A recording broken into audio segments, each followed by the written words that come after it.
Passenger से, अपने प्रधान से, अपने सभासद से, अपने नेता से, अपने सभी लोगों से पूछने का काम करिए। एक सवाल है, आप कहते हो साहब कोरोना की वजह से गाड़ियां बंद हैं, आपने सारा ट्रांसपोर्ट सेक्टर खोल दिया। जितने भी देश के अंदर ट्रांसपोर्टेशन है, चाहे वो बस का ट्रांसपोर्ट हो, चाहे वो एयरवेज हो, चाहे वो निजी गाड़ियां हो, सबको आपने खोल दिया विदाउट किसी फ्रीक्वेंटली आप आओ जाओ, कोई दिक्कत नहीं, उससे कोरोना नहीं फैल रहा। आप इंडियन रेलवे को कोरोना के नाम पे बंद किए हो, ऐसा नहीं, कोरोना के नाम पे नहीं बंद किए। ये उन 150 गाड़ियों का टाइम एडजस्ट करने के लिए, उनका अच्छा टाइम स्लॉट देने के लिए एक टाइम टेबल बना रहे हैं। आईआईटी बॉम्बे को एक जिम्मेदारी दी गई है कि आप नया टाइम टेबल उन 150 गाड़ियों को ध्यान में रखते हुए बनाइए और उन गाड़ियों को 200 किलोमीटर का सिग्नल क्लियर होना, लाइन क्लियर 200 किलोमीटर की होनी चाहिए। तो वो टाइम टेबल, चूंकि इंडियन रेलवे इतना बड़ा सिस्टम है, जब हम पहले टाइम टेबल बनाए तब 1 से 2 महीना लगता था, सिर्फ रिव्यू करते थे। आज हमें पूरा नया टाइम टेबल बनाना है तो वो काम 3 से 4 महीने का है। इन्होंने उस काम को जुलाई से शुरू किया है और ये दिसंबर तक खत्म कर लेंगे। दिसंबर तक आपकी कोई गाड़ियां नहीं चलने वाली। आप इस बात को समझिएगा, कोरोना की वजह से नहीं, कोरोना की वजह से तो मीडिया और टीवी में बताया जा रहा, लेकिन अंदर खानों में वो 150 गाड़ियां कैसे सक्सेस हों, कैसे उनको ज्यादा पैसेंजर मिले, कैसे प्राइवेट लोग फायदे में जाएं, उसका प्लान चल रहा है। हम लोग बेवकूफ नहीं है, हम रेलवे बोर्ड की हर एक चाल को जानते हैं। हम लोगों ने, हमारे महामंत्री जी ने आप सबके साथ मिलकर के निर्णय लेने का काम किया कि पूरे देश में 7,500 रेलवे स्टेशन, कितने हैं? 7,500 रेलवे स्टेशन है और हर स्टेशन पे AIRF और NRMU है। कोई ऐसा स्टेशन नहीं है जहां पे AIRF या उससे एफिलिएट्स यूनियन का प्रतिनिधि ना हो, कैडर ना हो और उसके साथ काम करने वाले हमारे रेल के साथी ना। ठीक है, हो सकता है कि हम 12,26,000 रेल कर्मचारी इस लड़ाई के लिए बहुत छोटे हैं, हमारी कोई हैसियत ना हो, लेकिन कोई बात नहीं, हम उन लोगों को भी अपने साथ जोड़ने का काम करेंगे जो अप्रत्यक्ष रूप से रेलवे के सिस्टम में जुड़े थे।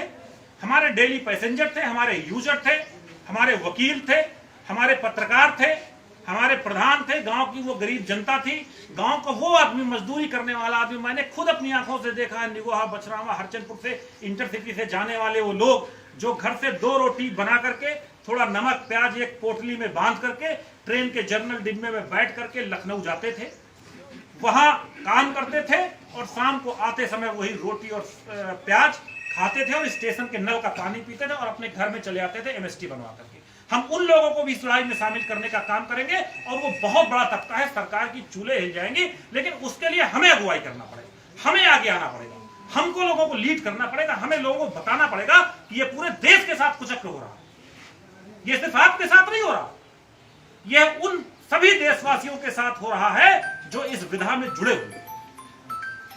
निजीकरण एक मोनोपोली है, ठेकेदारी सबसे बड़ा भ्रष्टाचार का कारण है। 10 रुपए का सामान हम 100 रुपए में ठेकेदार से खरीदते हैं।